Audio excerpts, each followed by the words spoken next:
Alors, bonjour tout le monde. D'habitude, j'ai plus de coffre, mais je me suis aperçu hier que j'avais pas intérêt à trop parler parce que j'avais quand même un petit peu la voix fragile. Alors, bienvenue au lendemain d'une soirée festive. J'espère que tout le monde s'est bien amusé.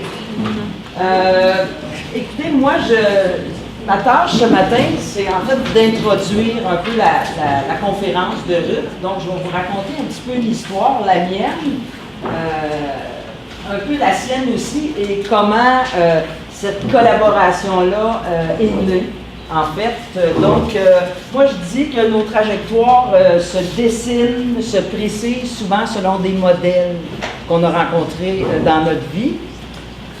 J'en ai eu. Au retour de Lyon, quand j'ai entrepris mes études doctorales, j'étais aussi chargée de cours et je supervisais des stagiaires à l'Université d'Ottawa. Et en fait, ma directrice de thèse, Michel Bourassa, supervisait avec moi.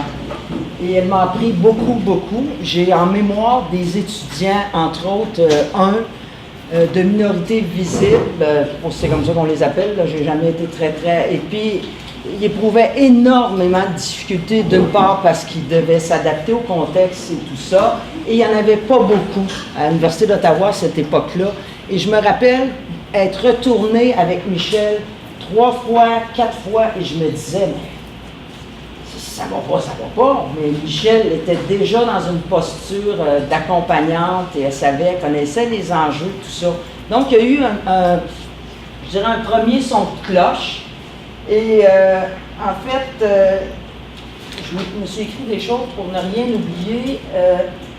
Il y a eu aussi une auteure qui m'a beaucoup marqué. Je vais faire un clin d'œil à Anne-May, je suis étonnée, ça n'a pas ressorti hier. Une auteure qui a écrit un texte fort, F-O-R-T, P-H-A-R-E, appelez-le comme vous voulez, Mireille Sifali, qui est une psychanalyste historienne genevoise, qui parlait, en fait, qui s'intitule « Une altérité en acte, grandeur et limite de l'accompagnement ». Ça a été tout un texte pour moi auquel je me suis référée beaucoup, et elle disait qu'accompagner, c'est aller avec, donc je vous apprends rien. L'autre compte, au-delà, il y a de la relation, on se déplace sur un chemin qui est d'abord le sien. Donc, Mireille, c'est une auteure qui me berçait, qui me berce encore, même si elle écrit moins parce qu'elle est retraitée. Et ça m'a marqué au point où maintenant je dis à mes étudiantes de thèse, je ne vous dirige pas, je vous accompagne. Donc, c'est vrai que naturellement, je ne serai jamais chef d'entreprise parce que ça ne m'intéresse pas. Donc, je ne suis pas quelqu'un qui est naturellement dans une posture d'imposeur.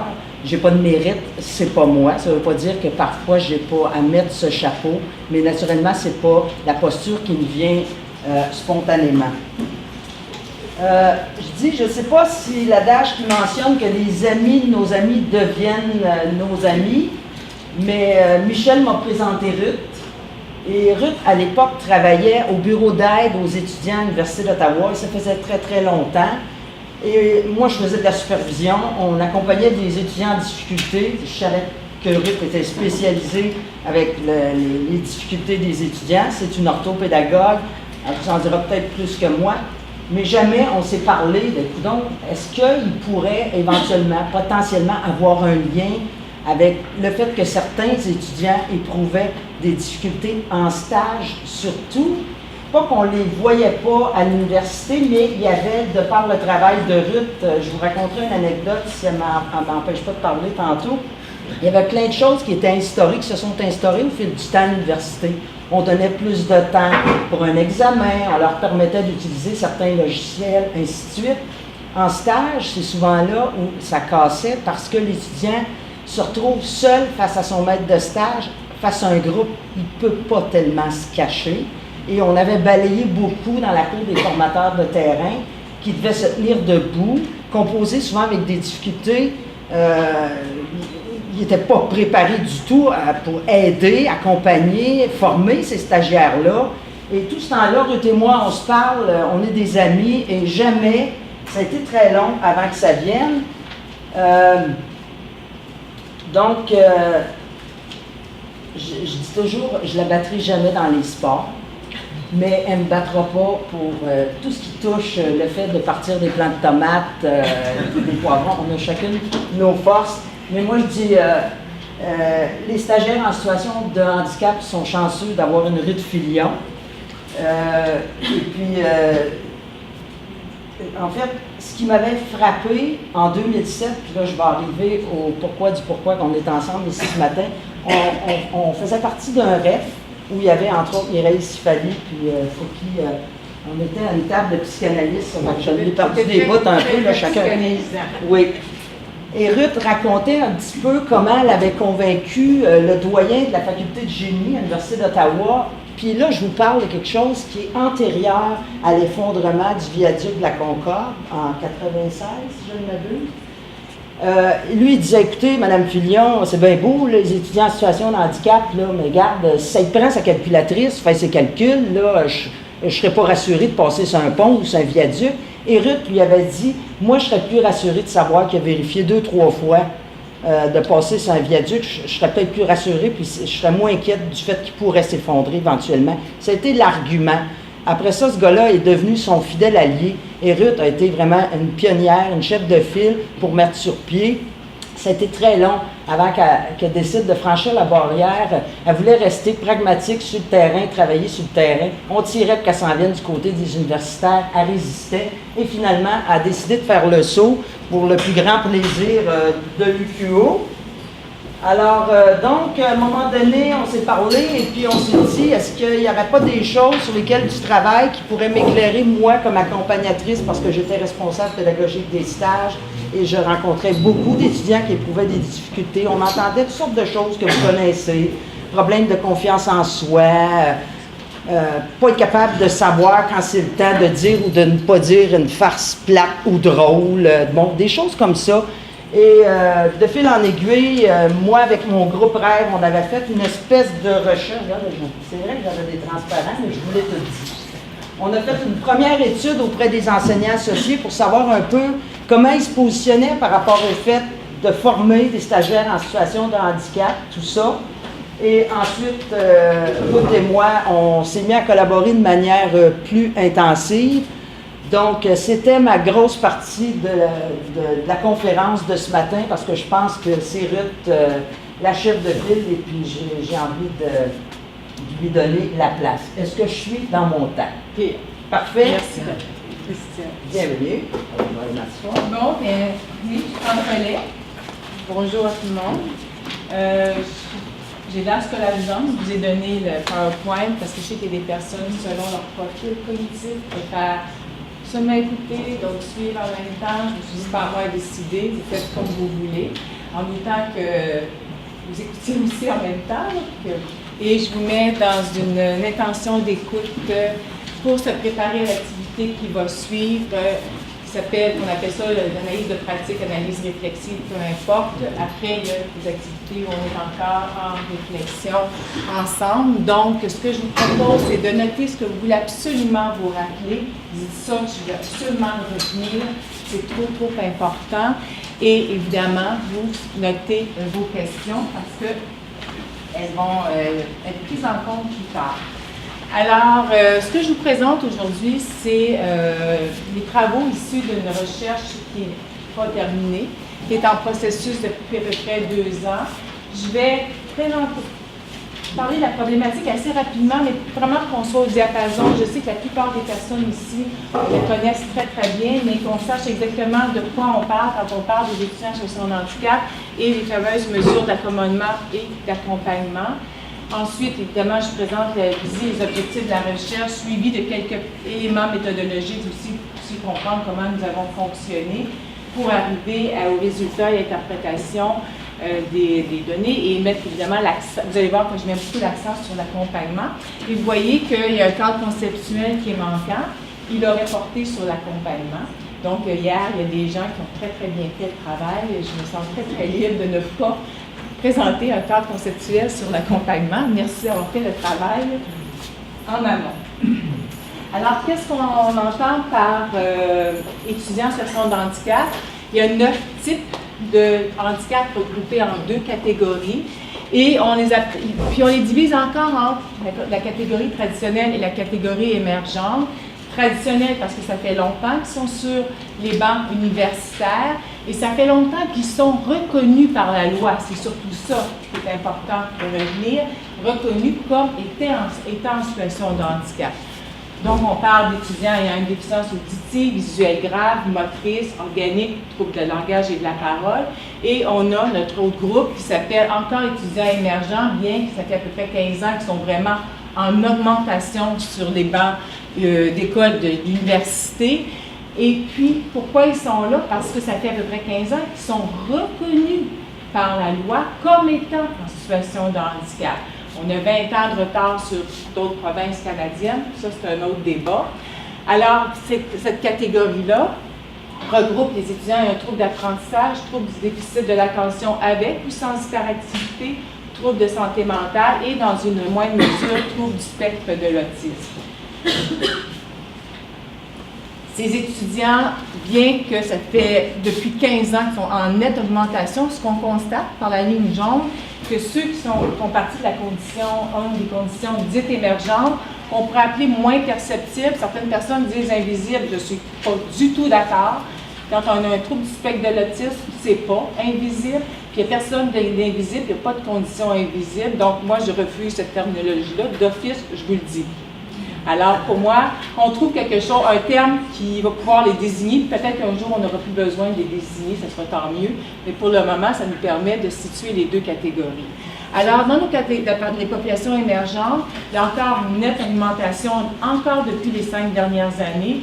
Et ce qu'on sait, c'est que dans l'ordre, les conditions qui sont dans le plus grand nombre, c'est dans l'ordre trouble de santé mentale, suivi de troubles d'apprentissage, trouble déficitaire de l'attention, trouble de santé mentale, trouble d'apprentissage, suivi du trouble du spectre de l'autisme. C'est ce qui représente nos populations étudiantes. Et on voit que la ligne verte, pour les populations traditionnelles, ça monte, ça descend, ça fluctue, ça continue d'augmenter, mais de manière moins importante. Ces étudiants qui ont des conditions dites émergentes ont des besoins qui se distinguent largement des étudiants qui ont des handicaps plus traditionnels. Et je pourrais nommer, on pourrait en nommer des besoins, mais je vous en souligne ici 3. Apprendre à divulguer leurs besoins, apprendre à travailler en équipe, avoir accès à différents types d'évaluations, que ce soit une évaluation orale, écrite, choix multiple ou non, et du soutien d'aide à la rédaction pour certains étudiants qui ont des troubles d'apprentissage ou aussi troubles déficitaires d'attention avec ou sans hyperactivité. Pour ces étudiants, bon, les chartes, et on a 2 chartes, la charte canadienne et la charte québécoise, qui nous disent on est tenu de ne pas discriminer. On a une obligation de non-discrimination et le moyen mis en place, ce sont des mesures d'accommodement. Par ailleurs, on nous dit qu'il faut que vous mettiez en place des mesures d'accommodement, mais il n'y a pas de balise claire, ou il n'y avait pas de balise claire en ce qui a trait à ces mesures, et ce qui occasionne, notamment dans le contexte de stage, que finalement, il y a des étudiants qui devraient réussir, mais on ne les accompagne pas vers la réussite, mais il y a aussi des étudiants qui réussissent qui ne devraient pas réussir. On est dans une tension entre les deux. C'est pas qu'il faut absolument faire réussir nos étudiants en situation de handicap. Et le constat que je fais, c'est que souvent, on les fait réussir. Devant cette absence de balises, les tribunaux en sont venus à élaborer ce qu'on appelle la notion d'accommodement raisonnable. Et ce que ça nous dit, c'est à travers les jurisprudences qui nous disent finalement, ils ne sont pas arrivés à nous dire c'est pas les mesures qu'on doit mettre en place, ils sont arrivés à nous dire quelle est notre responsabilité. On a une responsabilité à l'égard de la réussite. On n'a pas une responsabilité à l'égard de la réussite, on a la responsabilité de leur donner des moyens équivalents à ceux des autres étudiants en tenant compte de leurs besoins particuliers. Donc, un accommodement doit être raisonnable. Ça, je pourrais vous en donner des exemples d'accommodements qui ne sont absolument pas raisonnables, si on a le temps tantôt. Alors, l'accommodement, c'est vraiment, ça vise à assurer à l'étudiant la possibilité de démontrer l'atteinte des exigences et des objectifs relatifs au cours ou au stage sans être désavantagé par sa situation de handicap. C'est donc un moyen différent d'atteindre un but. Il ne doit absolument pas compromettre l'atteinte des exigences académiques et les mesures n'ont pas à correspondre exactement à ce que l'étudiant voudrait aussi obtenir. Ce qu'on sait par rapport à globalement, les professeurs dans les universités sont favorables à l'inclusion. Ils ont et on a des préoccupations en lien avec l'atteinte des exigences des cours et plus particulièrement les atteintes des exigences liées au métier, à leur profession, donc des exigences professionnelles. D'ailleurs, j'avais fait une enquête, puis il y a 613 personnes qui avaient répondu. 71% des professeurs disaient « on veut obtenir des balises quant aux accommodements pouvant être offerts ».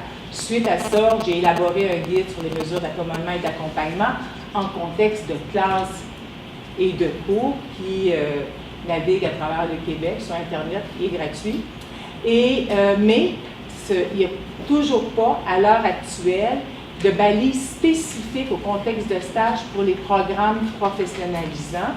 Donc, ce qui nous a amené à l'objectif de recherche suivant, dégager les mesures d'accompagnement et d'accommodement les plus susceptibles de répondre aux besoins des étudiants en situation de handicap en lien avec leur stage au sein de 3 programmes professionnalisants. Donc, on travaille avec un programme de travail social. Hier, avec Christiane Bergeron, qui a fait une postdoc, elle fait partie de la communauté de pratique. Sciences d'éducation, il y a... Excuse-moi, sciences d'éducation, non? Mon Dieu, je suis sous-représentée. Sciences infirmières, Isabelle Saint-Pierre, qui est chercheur avec moi. Mais en sciences d'éducation, en fait, j'ai 2 coordonnateurs de stage, Dominique Laplante et Alain Cyr, qui font aussi partie de la communauté de pratique. Alors, les objectifs de la recherche, c'est dégager les problématiques, les enjeux et défis rencontrés par les formateurs universitaires et de terrain à l'égard des étudiants en situation de handicap. Là, on a des termes génériques. Quand on parle de formateurs universitaires, c'est des superviseurs qui ont mandaté par l'université pour accompagner les étudiants, et formateurs de terrain, c'est vraiment dans les milieux de pratique, parce que dans chaque contexte, ça porte des noms différents, c'est très, très mélangeant quand on se fait travailler avec différents programmes. Alors, on a uniformisé les termes, juste pour que vous l'ayez en tête.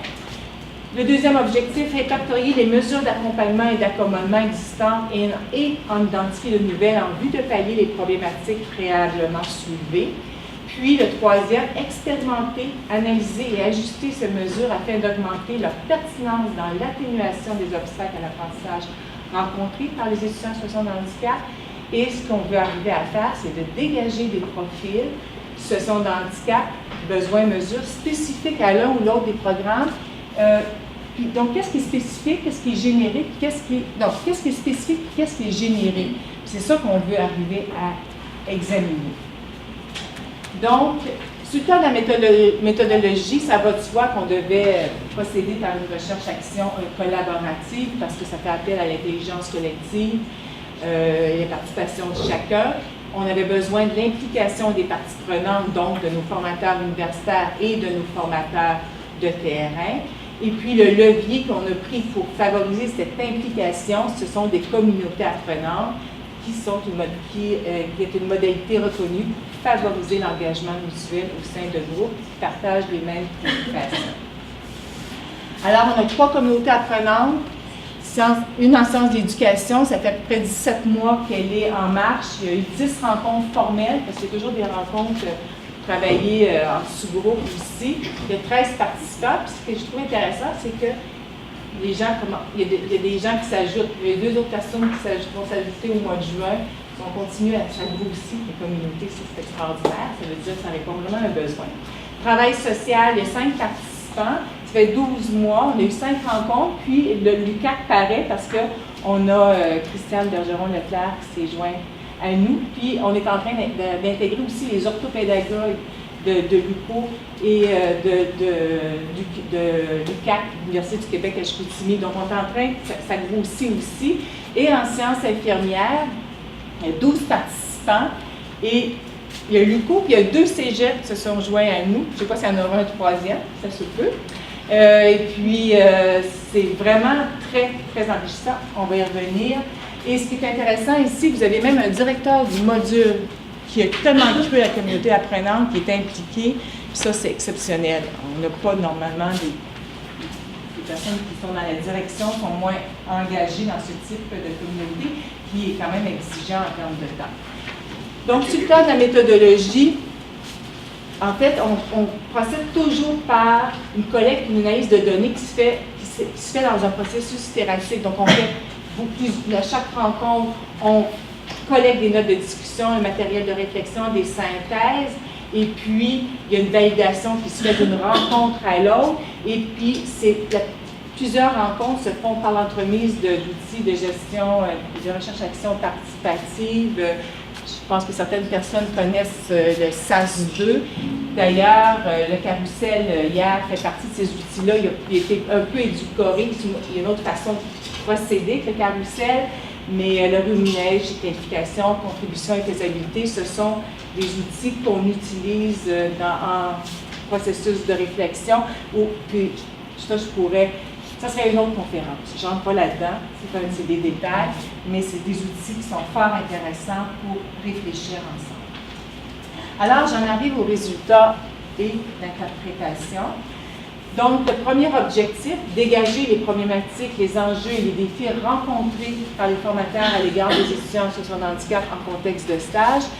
Il y a 8 catégories qui se dégagent, qui sont transversales aux 3 programmes. Alors, dans le sens éclairé du monde, la première catégorie, qualité déficiente de la langue française à l'oral et à l'écrit, tout ce qui concerne les travaux, les courriels, les notes de soins quand on est en milieu hospitalier, les qualifications quand on est en milieu en enseignement. Donc, il y a vraiment une problématique très, très importante là. La deuxième catégorie, besoins particuliers à gérer, on aurait pu dire, trouble de santé mentale, c'est ci, trouble de déficient d'attention, c'est ça. On n'a pas catégorisé, on a fait dégager c'est quoi qui fait que c'est si difficile d'accompagner nos stagiaires. Et d'ailleurs, la question de départ, c'était quels sont les défis que vous rencontrez pour lesquels vous n'avez pas de solution satisfaisante? C'était ça la question posée aux personnes au point de départ. Donc, on parle d'étudiants qui ont un manque de confiance en soi, qui font de l'anxiété de performance quand ce n'est pas de l'anxiété généralisée, vivent des stress indus qui sont non gérés, et évidemment, nos étudiants qui ont des problèmes de santé mentale, il y a l'effet de la médication souvent qui occasionne des sous-performances. Ensuite, on a une catégorie qui est sortie tellement fortement qu'on l'a séparée, c'est les problèmes d'attitude, du savoir-être de plusieurs étudiants, qu'ils aient ou non des problèmes de santé mentale. Et ce qu'on constate, c'est qu'il y a des comportements non éthiques, peu ou pas d'ouverture aux rétroactions et à la réflexion. Plusieurs étudiants sont dans le déni. Certains étudiants vont vivre des problèmes d'organisation, des difficultés à planifier et piloter des activités d'enseignement, à gérer tous les éléments propres à chaque situation qui se présente. Par exemple, en méthode de soins, Isabelle a pu en donner des exemples hier. Ensuite, on a une catégorie qui s'appelle adaptation au milieu. Vous allez rapidement constater que ça ne touche pas que les étudiants en situation de handicap, ceux qui posent des défis. Hein? Alors, on a des étudiants d'immigration récente qui ont beaucoup de difficultés ils ont une incompréhension, une ignorance de la diversité culturelle et surtout de l'effet de cette ignorance dans les milieux pratiques. On a la seule catégorie qui est défi situationnel. Oui, il y a des étudiants qui vivent, c'est normal, des situations difficiles. Le problème, c'est quand ils ne veulent pas abandonner leur stage. Donc, il y a une négation de l'effet sur la performance en stage. Ensuite, la catégorie 7, méconnaissance ou non-appropriation des savoirs, donc des savoirs théoriques, des savoir-faire liés avec la pratique, et on revient à nos savoir-être. Et le constat qui s'est dégagé, qui était loin pour moi, qui fut une surprise, c'est de réaliser que l'évaluation, les 3 programmes, on a beaucoup de zones grises non clarifiées, on a un manque d'outils pour évaluer objectivement nos étudiants, le jugement professionnel est donc lacunaire, ce qui fait qu'on va laisser passer des étudiants, on n'a pas les leviers nécessaires pour le faire. Ce qui se dégage de ce premier objectif, donc, les constats, c'est qu'il y a 8 catégories de défis qui concernent l'ensemble des étudiants. Aucune catégorie n'est spécifique aux étudiants en situation de handicap, mais les défis et les enjeux sont souvent magnifiés pour les 4 catégories qui sont mises en orangé. Et c'est un manque de levier, d'indicateurs concrets pour évaluer les stagiaires, notamment en ce qui concerne le savoir-être, mais aussi d'autres savoirs. Donc, tout ça nous a amené à dire, bon, c'est beau ça, maintenant, qu'est-ce qu'on peut faire? Quelles sont les actions à mettre en place pour pallier ces défis, ces enjeux? Il y a 6 catégories qui, encore une fois, sont transversales à tous les programmes, mais vous allez voir que il y a des... Je n'ai pas pu prendre toutes les déclinaisons d'actions aux 3 programmes. Quand c'est en bleu pâle, c'est plus spécifique à l'éducation. Donc, je passe l'une après l'autre. L'approche programme, il faut renforcer les liens cours-stage. Ce qu'on fait en éducation, c'est dans le cours d'introduction, on décrit la culture scolaire et les profils de sortie. Qu'est-ce qui est attendu à la fin d'une formation de 4 ans? On se dit, ben oui, tout le monde le fait. Non. Souvent, on ne le fait pas, puis c'est même pas écrit. Il faut être clair avec nos attentes. Et on pense qu'on le fait, cherchez-les, vous allez voir que ce n'est pas si clair que ça. Favoriser une plus grande appropriation des notions théoriques, et ce qu'on peut faire, comme en éducation, c'est établir une collaboration avec les superviseurs de stage et les professeurs des cours de didactique lors des stages étalés quand les étudiants vont en stage, ils reviennent. Cours, stage, faire en sorte que nos professeurs participent à la conception des activités d'enseignement, puis sont partie prenante de la formation pratique. On est vraiment un arrimage qui se fait. Et pour nous, pour les 3 programmes, mettre en place une modalité d'identification des étudiants à risque dans des cours cibles. À quelle année? Ça, faut se poser la question. En travail social, ils le font déjà. Il y a un flag rouge et il y a un drapeau rouge qui dit cet étudiant-là est tellement faible sur le plan conceptuel qu'on pense qu'il va avoir des difficultés en stage. Cet étudiant-là, en contexte de laboratoire, quand on fait des mises en situation sur le plan du savoir-être, il est très, très faible, il va avoir des problèmes en stage. Il y a un drapeau là, qui nous dit non, il faut intervenir, il faut faire quelque chose d'office maintenant. Deuxième catégorie, les grilles d'évaluation référentielle. Il faut définir le savoir-être, les attitudes et comportements souhaités en contexte de stage, bien au-delà d'arriver à l'heure, puis bien au-delà d'assurer la confidentialité des dossiers. C'est pas ça le problème. C'est vraiment, c'est quoi une attitude correcte, le savoir-être. Il y a tout un travail à faire. Donc, les actions à poser, revoir les grilles d'évaluation, préciser les compétences, le savoir, savoir-faire, savoir-être, par des indicateurs concrets et observables ancrés dans le contexte spécifique de stage. On est en train de faire cette grille-là, de la réviser au complet. Et en éducation, il faut clarifier nos critères de sanction. Est-ce que c'est les travaux pratiques par rapport entre la formation pratique et la formation sur le terrain, puis tous les travaux, c'est quelle est la valeur de l'un par rapport à l'autre? C'est pas écrit. Les stagiaires ne sont pas au courant. Chacun a une idée dans sa tête. On se dit, bien, ils sont en stage. Ben oui, mais ça vaut quoi quand tu fais tel nombre d'erreurs dans tes travaux écrits, ça vaut quoi par rapport au contexte de stage? Nous, on n'a pas encore fait ce travail. Il y a peut-être des universités qui l'ont fait, mais moi, je vais vous dire, j'ai fait une analyse je suis allée chercher des livres de stage de 13 universités. Et en travail social, en éducation et en psychoéducation et en sciences infirmières pour voir ce qui se faisait. Et il y a des manquements partout. Troisième catégorie. Là, je rentre dans une catégorie que j'adore. Modalité, accompagnement et accommodement. J'aurais pu la passer en dernier, mais vous allez voir, je voulais la passer maintenant parce qu'après ça, il y a des éléments qui s'enchaînent d'une catégorie à l'autre. Alors oui, il faut mettre en place des mesures d'accompagnement en amont, pendant et après les stages. Après les stages, quand nos étudiants sont en situation d'échec. Qu'est-ce que ça veut dire concrètement en amont?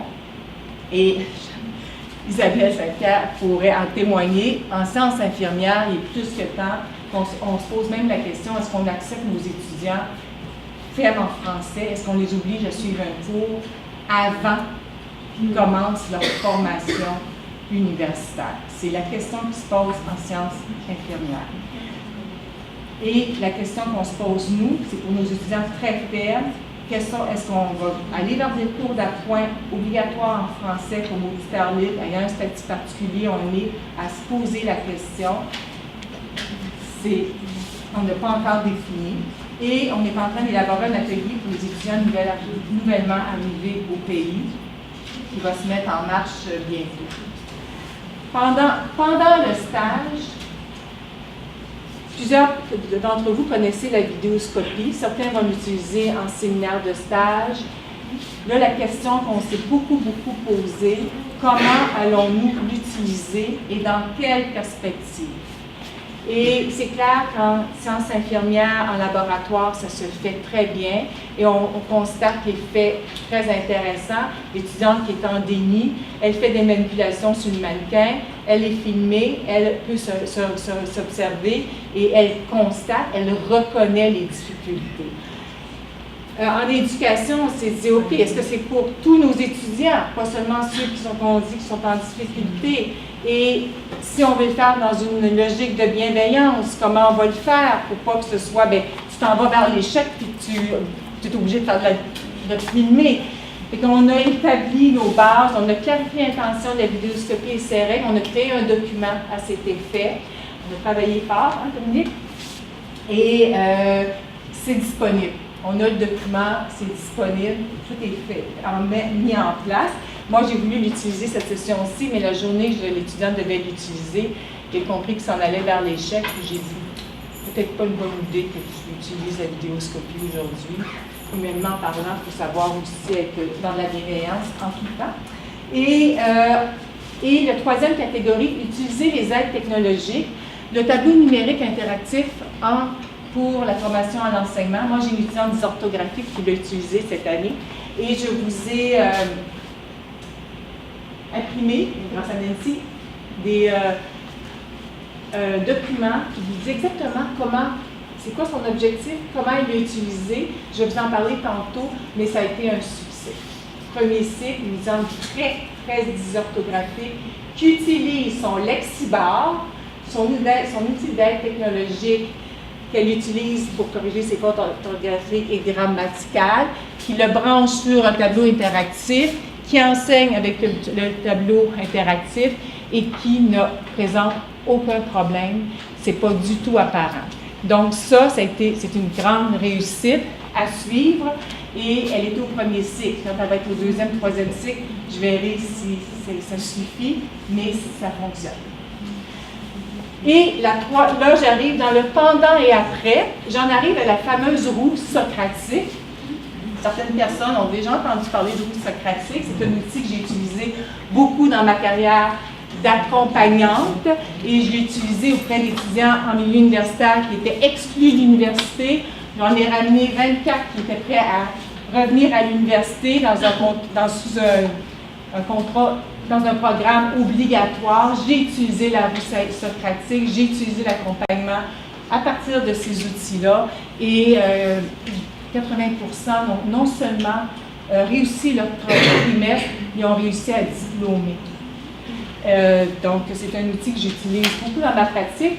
Puis, tu sais, quand on a le nez collé sur ce qu'on fait, il faut prendre la distance pour réaliser, mais comment ça qu'on ne l'utilise pas auprès de nos étudiants, de nos stagiaires en difficulté. Donc, on a commencé à l'utiliser auprès de nos stagiaires en difficulté. Et je vais vous donner un exemple. Un exemple pendant le stage. Pendant le stage, ça se fait avec le formateur universitaire et le stagiaire. Le formateur de terrain peut être mis évidemment dans la boucle. Donc, on élabore un plan d'action pour pallier les défis qu'ils rencontrent durant le stage. C'est mon exemple 1. Et après le stage, c'est le coordonnateur ou la coordonnatrice de stage qui agit comme un conseiller pivot qui accompagne l'étudiant, le stagiaire, dans la mise en œuvre de ce plan d'action. Et puis là, on en a parlé hier, ça ne veut pas dire que l'accompagnement repose sur les épaules de la coordonnatrice de stage. C'est qu'on accompagne l'étudiant à aller vers des actions qu'il peut poser. Puis ça se peut que ce soit d'aller voir la psychologue, ça se peut que ce soit d'aller voir Il y a un tuteur pour l'appropriation des contenus. Ça se peut que ce soit d'aller voir un conseiller en orientation parce qu'il n'est pas tout à sa place, qu'il le reconnaît et qu'il a besoin d'être accompagné. Donc, je vous donne 2 exemples. Et en fait, étant donné que Dominique est ici, puis c'est elle qui a accompagné un étudiant dans la mise en place, je vais la laisser présenter cet exemple-là tout de suite après le premier que je vous présente. Alors, le premier s'appelle Antoine. Antoine est un étudiant qui a un déficit d'attention. Il est très créatif. Il a fait un bac déjà en art graphique. Son domaine de l'enseignement, c'est l'histoire. C'est lui qui fait ces dessins-là, qui a bien voulu nous donner. Il aime raconter, c'est un verbomoteur. Tu sais, un déficit d'attention, qui, pas de filtre, parle. Ça lui coûte cher en stage. Il échoue son 4e stage. Et évidemment, quand je le rencontre, son estime de soi est très, très faible. Et puis, bien, il est prêt à être accompagné. Alors, j'utilise la fameuse roue socratique et on examine c'est quoi les obstacles qu'il a rencontrés, les défis. On les transpose en objectifs. Alors que vous voyez qu'il y a 4 objectifs. Et vous voyez que pour chacun des objectifs, l'étudiant doit se situer aujourd'hui où il se situe au moment de la rencontre et où il aimerait se situer à la fin du stage. Il fait ça pour chacun des objectifs et évidemment, vous allez voir qu'on examine quelles sont les actions qu'il va poser. L'intérêt de ça, c'est que ça crée une image. Il voit l'écart, qu'est-ce qu'il doit faire et souvent, s'il y a trop d'objectifs, on va en prioriser 1 ou 2. Ou, moi, je vais appeler ça maintenant l'échelle socratique. Les exemples que je vous propose, que j'ai imprimés, c'est sur une échelle, un objectif seulement en contexte de stage. Et vous les avez, les documents, de toute façon, je les lis en plus gros ici, mais tantôt, je vais parler de deux cas de figure très intéressants. Alors, l'objectif 1, Antoine veut prendre plus de temps, doit apprendre son objectif, c'est de prendre plus de temps à réfléchir davantage avant de parler, le faire en tout temps, être moins spontané. Les actions à poser, prendre le temps d'évaluer la situation, le contexte et surtout l'auditoire avant de me dévoiler sur le plan personnel. C'est un livre ouvert. Puis il y a le talent de focusser sur ce qui ne va pas. Mieux cibler mon auditoire, par exemple, ne pas trop me dévoiler dans mon contexte de stage, éviter de faire des commentaires humoristiques à mes supérieurs sans avoir évalué si c'est vraiment approprié, si c'est des amis avec tout le monde. Puis apprendre à mieux connaître les gens avant de faire de tels commentaires. Objectif 2. Je l'ai dit, il est très, très verbomoteur, il a beaucoup voyagé. Alors, il doit apprendre, puis il est en histoire, il a beaucoup voyagé. Il y en a des anecdotes. Donc, il doit apprendre à limiter ses interventions, ne pas s'éterniser sur un sujet pour éviter de perdre le fil, éviter de faire un trop grand détour, distinguer ce qui est intéressant de ce qui est pertinent lorsqu'il enseigne. Donc, les actions à poser, c'est me préparer pour chacun de mes groupes classes en fonction de leurs forces. Pour les plus forts, je peux présenter le pertinent en dérivant vers l'intéressant, en utilisant des exemples vécus dans mes voyages et des anecdotes. Pour les groupes faibles, en offrir davantage au pertinent à l'essentiel. Oui, leur offrir plusieurs exemples intéressants, mais moins longs et plus ciblés et en lien avec le contenu du cours, c'est le dosage qui est important. Il perdait ses élèves. Carrément. L'objectif 3, connaître les procédures de gestion de classe en contexte de situations dangereuses mises en place par l'école. C'est un cas de figure réel. Hein. Tout ce qui est là, c'est vrai. Alors, Antoine doit apprendre les procédures d'évacuation et les respecter lorsque la situation se présente. Et vous voyez qu'il veut attendre un 10. Il dit, j'ai pas le choix, là, Ruth. Non, tu n'as pas le choix, effectivement. Ça, c'est pas... Tu dois atteindre ça. Alors, et apprendre les procédures de gestion de crise. Par exemple, quand un étudiant qui sort un peu tôt en classe, bien, ça lui est arrivé. Je ne savais pas pantoute quoi faire. Et qu'il a compris que c'était plus essentiel qu'il le fasse. Et le dernier objectif, être davantage dans l'objectivité basée sur des faits et moins dans ma subjectivité, ne pas prendre ce qui ne m'appartient pas. Voilà, vous voyez qu'il est à un 4 qui veut aller à un 8. Les actions à poser, c'est me demander si je ne dramatise pas trop. Évaluer si la situation, le conflit m'appartient et prendre de la distance en allant faire une autre activité comme du sport. Me centrer, identifier ce qui va bien, mes forces, ce que je fais bien et ne pas mettre l'accent sur une seule chose qui a mal été. Antoine, il a eu une super journée. Mais il y a un incident qui est arrivé, l'école est au courant. C'était son mode de fonctionnement. Alors, à la toute fin, évidemment, moi, je suis en contact avec Antoine. C'est pas, on va faire tes actions, puis après ça, on évalue à la toute fin. Donc, avec Antoine, on communique ensemble, je supervise, comment ça va. Puis à chaque fois, il doit être capable de qualifier en quoi il sait qu'il avance. C'est pas dire, oui, Ruth, j'avance. C'est en quoi tu sais que chacune des actions, tu es en train d'avancer. À la fin, ce qu'on fait, c'est, on reprend où il se situait, puis je lui demande, est-ce que tu étais vraiment là où tu pensais être? D'où l'idée de la roue socratique. Est-ce que tu étais plus fort ou plus faible que tu pensais l'être? Et maintenant, où en es-tu arrivé? Donc, vous voyez que ça donne une image où, par exemple, pour l'objectif 1, il se disait un 4, il était vraiment un 4, il voulait atteindre un 9, il a atteint un 8. Et vous allez voir pourquoi. Et là, on fait cet exercice-là pour chacun des objectifs. On a un portrait de l'étudiant et ça nous dit aussi, bien là, dans ce cas-ci, ça vous dit qu'il a quand même réussi son stage. Et vous allez voir ce qu'il nous dit. Je vous donne que 2 exemples.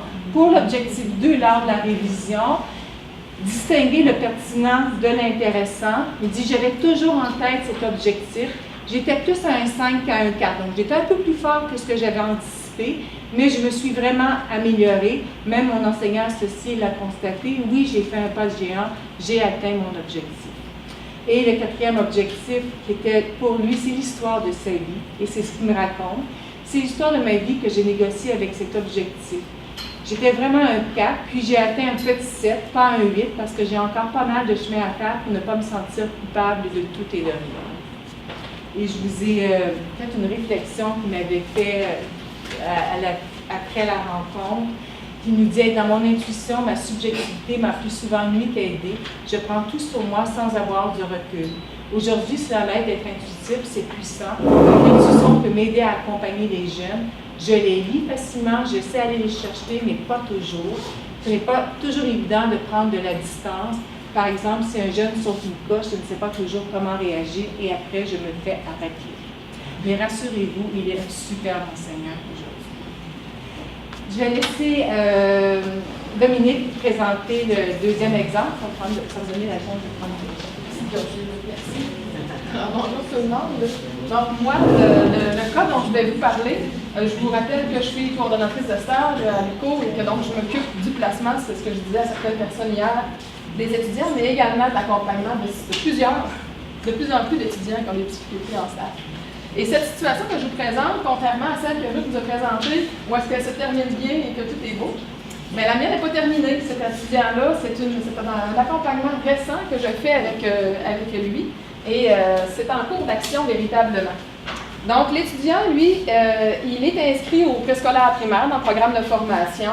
Il a échoué son stage 4 à l'automne dernier et bien sûr, il veut le reprendre. Il était au second cycle du primaire, donc 3e, 4e année. C'est un père de 2 jeunes enfants, donc qui a un emploi du temps assez chargé.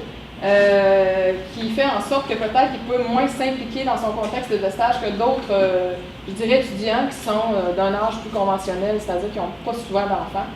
Ensuite, il est de langue maternelle française, c'est un Québécois, mais depuis longtemps, je dirais depuis peut-être une dizaine d'années, il parle à la maison surtout l'anglais et le mandarin, puisqu'il a rencontré, il a passé d'ailleurs plusieurs années en Chine. Il a enseigné là-bas l'anglais langue seconde, et à la maison, finalement, il ne parle pas le français. Il ne consulte pas non plus les médias francophones. C'est un étudiant qui fait beaucoup de suppléances. Il a une expérience de stage 3 difficile. Donc, le stage qui a précédé l'échec en stage 4, ce stage-là avait été difficile du point de vue gestion de classe et ça avait ébranlé sa confiance, ce qui a fait en sorte pour lui que le stage 4 a été plus difficile. Il sent le besoin de développer sa posture d'enseignant et la confiance est ébranlée, tendance à mettre l'accent sur les défis au détriment de ce qui se déroule bien. Donc, le harakiri dont on parlait Ruth, lui, était très, très bon là-dedans. On en parlait hier dans notre groupe d'ailleurs. J'ai travaillé avec lui, c'était la première fois que je travaillais la roue socratique dans les accompagnements que je fais. Donc, comme je travaille avec Ruth dans la recherche, je me suis dit, tiens, je vais l'essayer pour vrai. Alors, c'est lui, finalement, je lui ai proposé l'outil. Lui, il s'est fixé 3 objectifs en prévision de la reprise de son stage 4 qui va avoir lieu à l'automne prochain. Donc, c'est vraiment entre les 2 stages. C'est pas pendant le stage qu'il va développer ces compétences-là, mais c'est bien tout de suite qu'il le fait.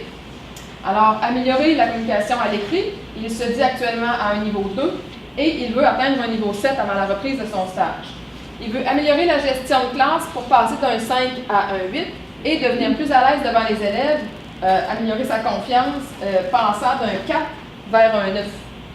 Alors, c'est un projet relativement ambitieux. L'objectif 1, par rapport à la communication écrite, vous allez voir qu'il a un plan de match très concret.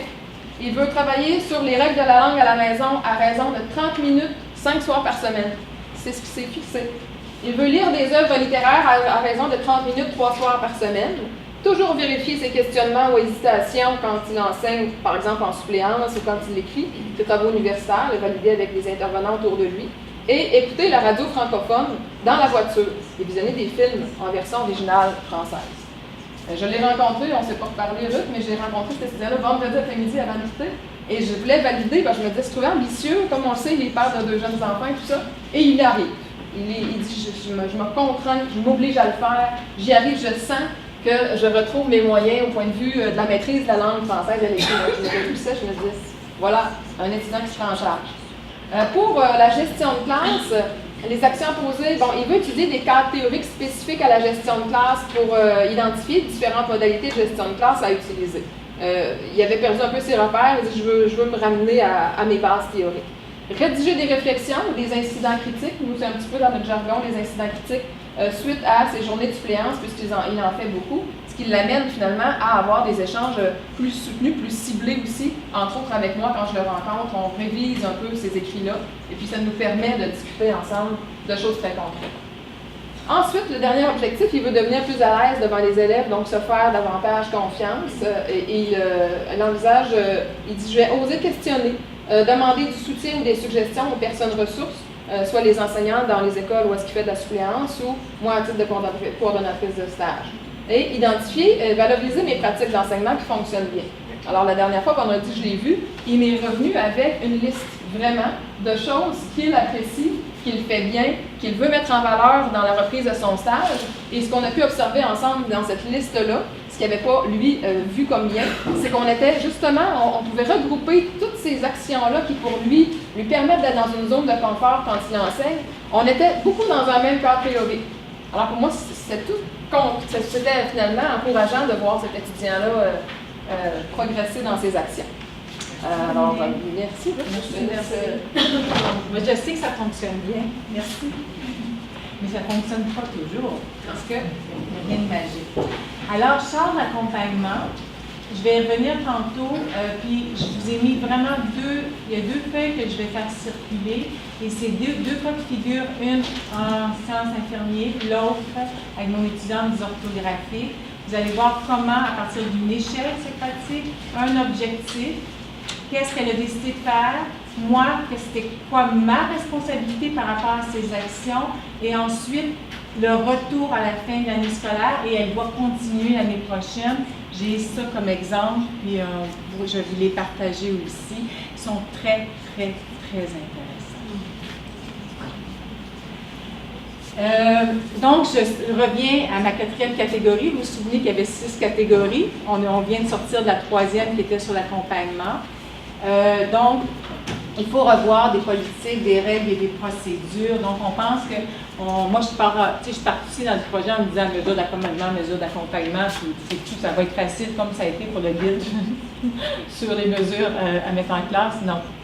Quand on touche la formation pratique, on touche, c'est l'institution qu'on touche. On touche nos valeurs, on touche notre façon d'être, notre façon d'accompagner. Ça touche et il y a beaucoup, beaucoup de choses à faire. Donc, assurer le suivi d'un stage à l'autre, partage d'informations entre formateurs universitaires. On pouvait bien faire du partager de l'information, mais on n'avait pas le droit. Aujourd'hui, on s'est donné un outil qui est passé par l'avocate de l'université, puis là, les étudiants sont au courant qu'on va le faire.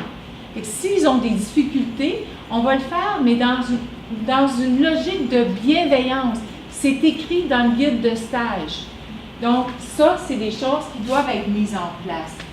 Créer un comité de suivi de gestion des cas complexes, je suis en train de rédiger à quoi ça va ressembler, parce que c'est beau, on a des coordonnateurs de stage, il y a un superviseur qui vit des difficultés, mais est-ce que c'est à ces deux seules personnes de prendre des décisions très importantes? Non. Il faut qu'il y ait de manière ad hoc un comité qui puisse se mettre en place pour accompagner ces personnes-là qui prennent des décisions qui peuvent évidemment avoir un impact énorme sur l'étudiant, mais énorme sur le superviseur, parce qu'il y a plein de superviseurs, même en sciences infirmières, qui refusent de faire échouer l'étudiant, parce que l'étudiant menace de se suicider, parce que l'étudiant menace le superviseur.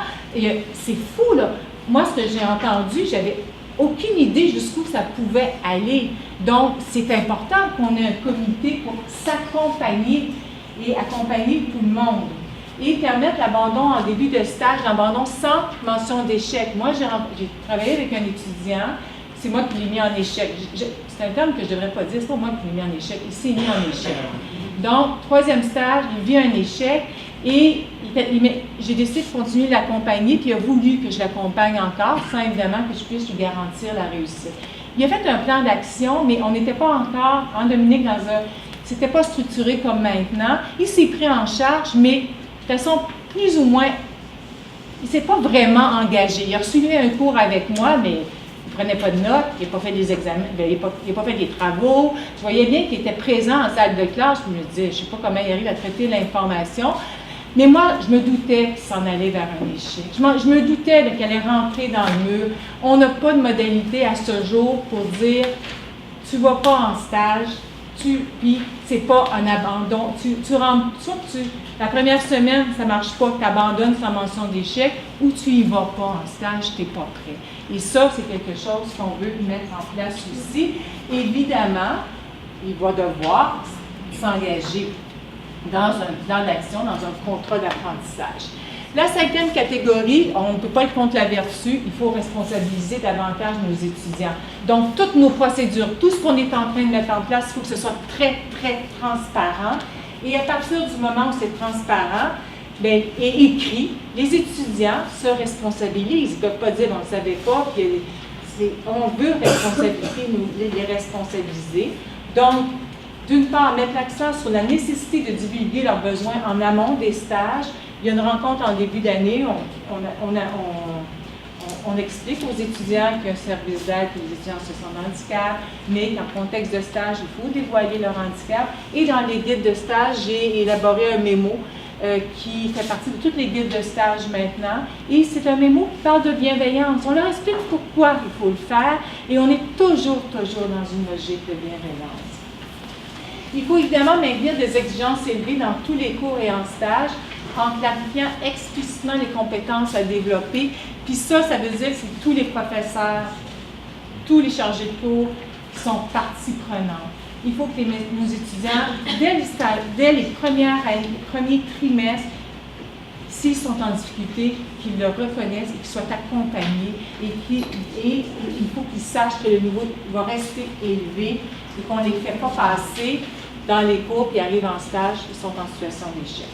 Promouvoir l'utilisation des outils technologiques pour tous les travaux et toutes les exigences relatives au stage. Et moi, j'y crois, évidemment, comme orthopédagogue.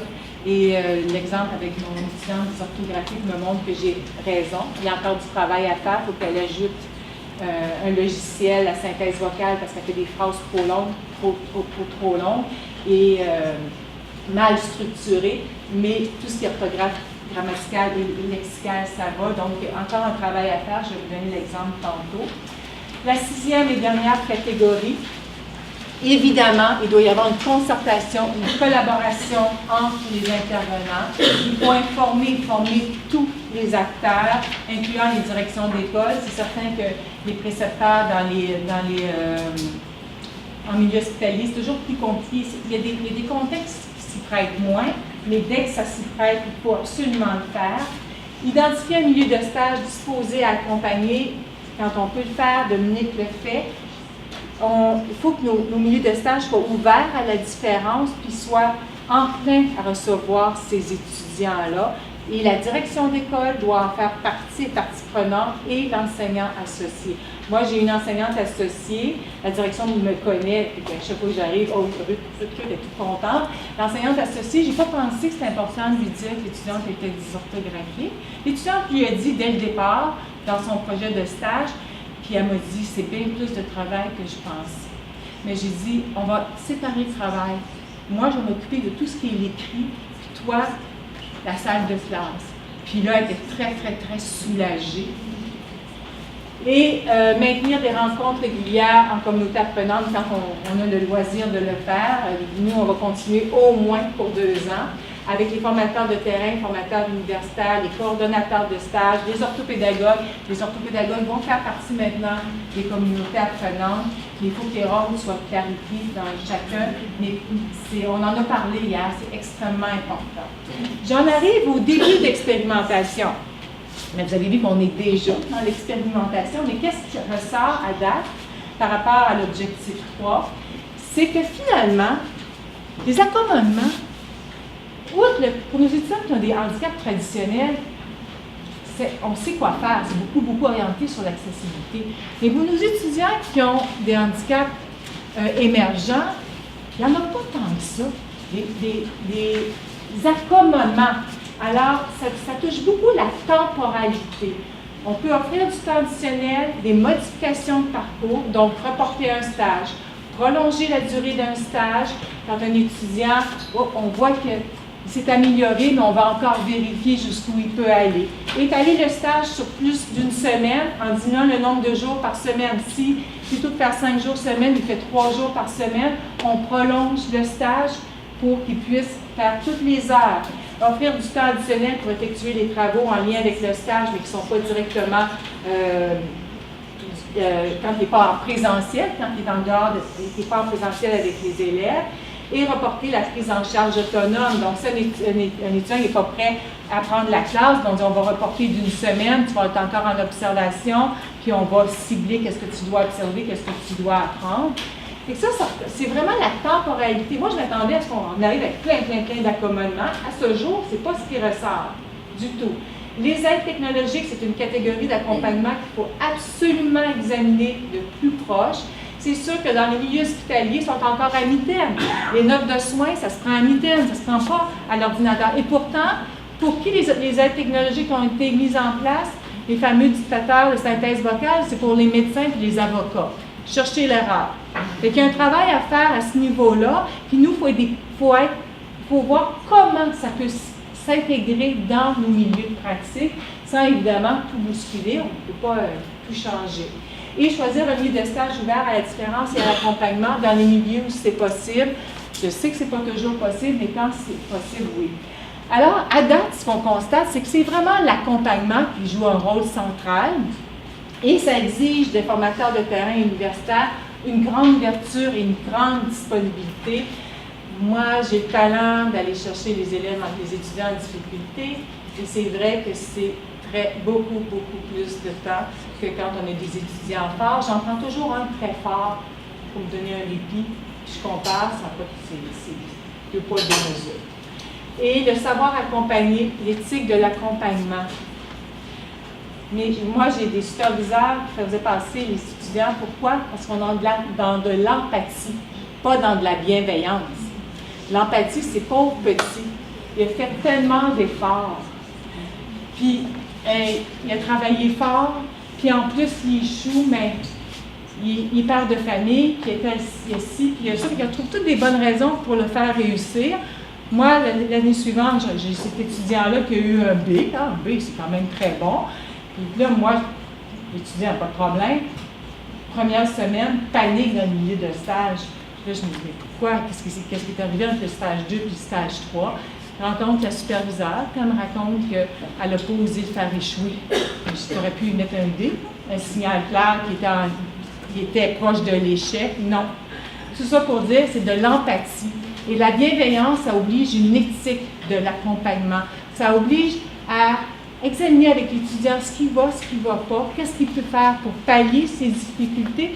Et ça se peut qu'il aille vers l'échec, mais parce qu'il a été accompagné, puis parce qu'il sait qu'on le fait dans une logique de bienveillance, ça passe mieux.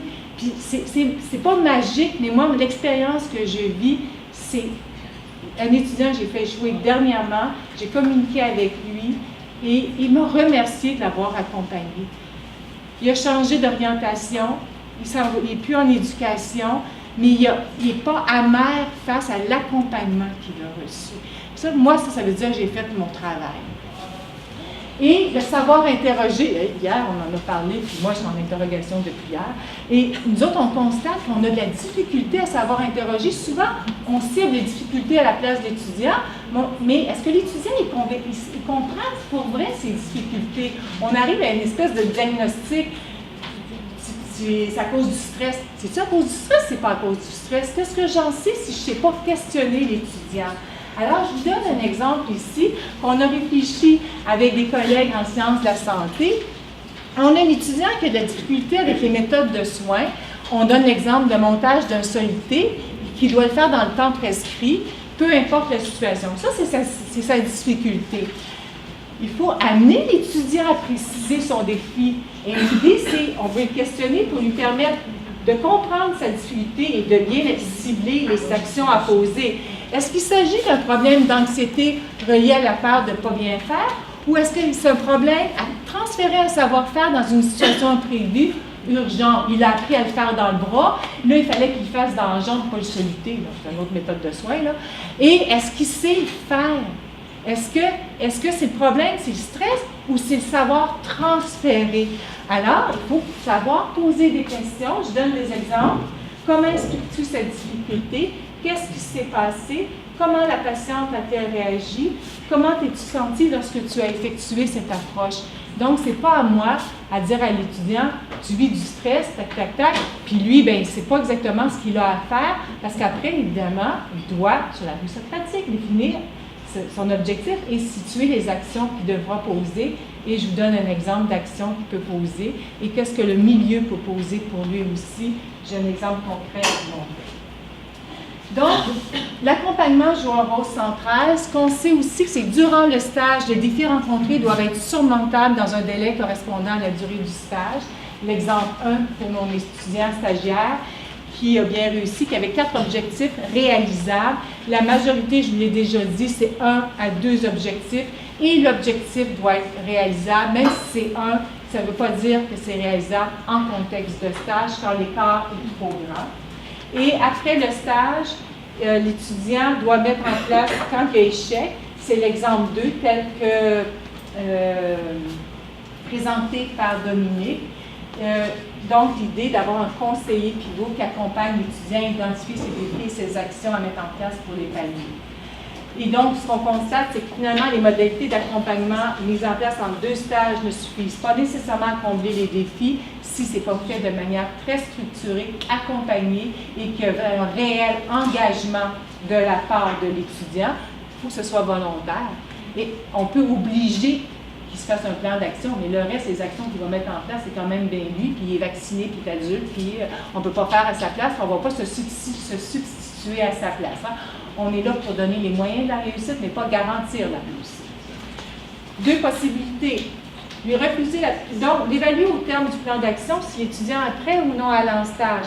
Ça, moi, je pense que c'est notre responsabilité de faire ça. Il y a 2 possibilités qui demeurent à définir dans notre contexte à nous. En travail social à l'UQO, il refuse la possibilité d'entamer un stage tout en accompagnant l'étudiant dans la poursuite des atteintes de ses objectifs. Et l'autre option, c'est de l'aviser qu'il n'est pas prêt et lui laisser le choix de s'inscrire ou non à un stage. Ça pourrait être sa prérogative aussi. Donc, on est dans ce questionnement-là. Et d'ici 6 mois, il y aura une décision qui aura été prise. Les documents auront été élaborés à cet égard. Donc, en conclusion, les enjeux et les défis associés à l'accompagnement touchent tous les groupes d'étudiants. Et je le dis, ce travail de recherche a été pour nous de constater finalement comment c'est un beau prétexte pour accompagner tous nos étudiants. Si on sait bien le faire pour nos étudiants en difficulté, on va savoir bien le faire pour tous nos étudiants. Et il y a quand même certains, et bien que certains défis concernent tout particulièrement nos étudiants en situation de handicap et les étudiants issus d'immigration récente, il faut dire qu'à l'UQO, on a plusieurs étudiants d'immigration récente et beaucoup en sciences infirmières. Les grilles d'évaluation actuelles ne nous permettent pas d'évaluer objectivement certaines compétences. Certains étudiants réussissent leur stage malgré de grandes lacunes sur le plan du savoir-être, des savoir-faire, savoir-faire et savoir communiquer. Au-delà des accommodements, c'est l'accompagnement qui est à prioriser. Donc, dans une logique de non-discrimination, nous avons l'obligation de soutenir les étudiants en situation de handicap dans leur démarche de formation pratique. Il ne s'agit pas d'assurer la réussite, mais d'offrir les moyens susceptibles de favoriser la réussite. C'est une occasion en art, ce projet, de revoir les modalités d'accompagnement étant requis d'accommodement pour tous les étudiants. Donc, on s'en aille vers la conception universelle de l'apprentissage ou l'éducation inclusive. Nommez-les comme vous voulez, là. On pourra avoir un débat. J'ai une opinion là-dessus. Les pistes d'action proposées dans ce projet vont donc dans ce sens. Les perspectives, nous, on va poursuivre le travail amorcé. En attendant, on agit immédiatement sur ce qui relève de notre contrôle et en évaluer les effets. On travaille le référentiel de compétences, la part des technologies. Dominique travaille sur les plans d'action quand les étudiants sont en situation d'échec. Les superviseurs, on est plusieurs superviseurs, on met en place les plans d'action. Je préfère circuler, Christine, si tu veux, tels que je vous les présente, 2 cas de figure. Et donc, il y a des choses qui sont mises en place maintenant et on va poursuivre. On va continuer de modifier les politiques, les règles, les procédures. Et on veut évidemment effectuer un travail équivalent avec d'autres programmes professionnalisants. Je sais que la force de ce projet de recherche, c'est de toucher au moins la santé, l'éducation, le travail social, et que je ne m'attends pas à ce ça soit si différent de programme à l'autre, mais moi, j'aimerais ça aller en droit, travailler avec des gens de tous les domaines. C'est la visée vers quoi on veut s'en aller. Alors, ben voilà, c'est la fin. Je ne sais pas si vous avez des questions.